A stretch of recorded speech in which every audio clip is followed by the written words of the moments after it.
বন্ধুরা, মোবাইল দিয়ে ভিডিও এডিটিংয়ের পর্বে আবারও আপনাদের স্বাগতম।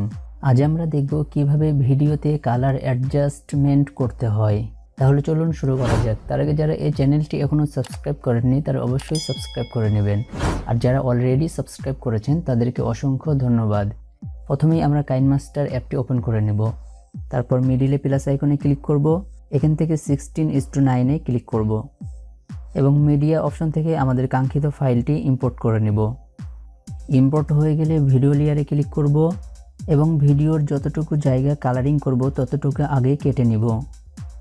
কাটার জন্য কেচি আইকনে ক্লিক করব, তারপর স্প্লিট অ্যাট প্লেহেডে ক্লিক করব। তাহলে আমাদের ভিডিওটি কেটে যাবে বা সেপারেট হয়ে যাবে। দেন টিকমার্কে ক্লিক করব। এখন যেই অপশনটি কালার গ্রেডিং করতে চান তার উপরে একবার ক্লিক করবেন।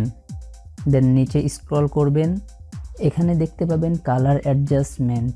আমরা আগের পর্বে কালার ফিল্টার দেখেছি, এখন কালার অ্যাডজাস্টমেন্টে ক্লিক করব। এই তিনটি অপশন কম বেশি করে আপনার ভিডিওকে কালার গ্রেডিং করতে পারবেন। এক্সাম্পল হিসাবে আমি দেখিয়ে দিচ্ছি।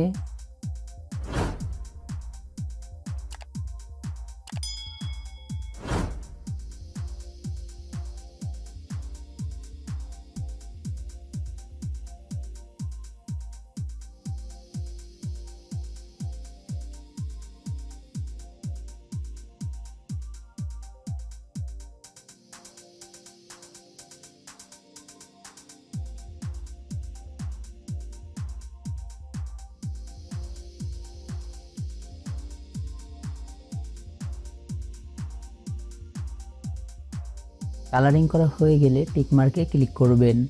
তারপর আবার একটি ভিডিও লেয়ারে ক্লিক করবেন। দেন স্ক্রল করে নিচে যাবেন এবং শেষ অপশনটি টিকমার্ক করে দিতে পারেন। তাহলে আপনার ভিডিওর চারি সাইডে কালো ব্যাকগ্রাউন্ড হয়ে যাবে। দেন টিকমার্কে ক্লিক করবেন। আপনার ভিডিওতে সম্পূর্ণ কালার গ্রেডিং করা হয়ে গেলে সেভের জন্য এই শেয়ার অপশনে ক্লিক করবেন। তারপর ভিডিওর রেশিও দিয়ে এক্সপোর্টে ক্লিক করবেন। ভিডিওটি এক্সপোর্ট হয়ে গেছে। তাহলে বন্ধুরা, ভিডিওটি আজ এখানেই শেষ করছি। যদি ভিডিও দেখাতে গিয়ে কোনো ভুল ত্রুটি করে থাকি অবশ্যই ক্ষমা দৃষ্টিতে দেখবেন। নেক্সট ভিডিওতে আবার কথা হচ্ছে। ততক্ষণ ভালো থাকবেন, সুস্থ থাকবেন। সকলকে আসসালামু আলাইকুম।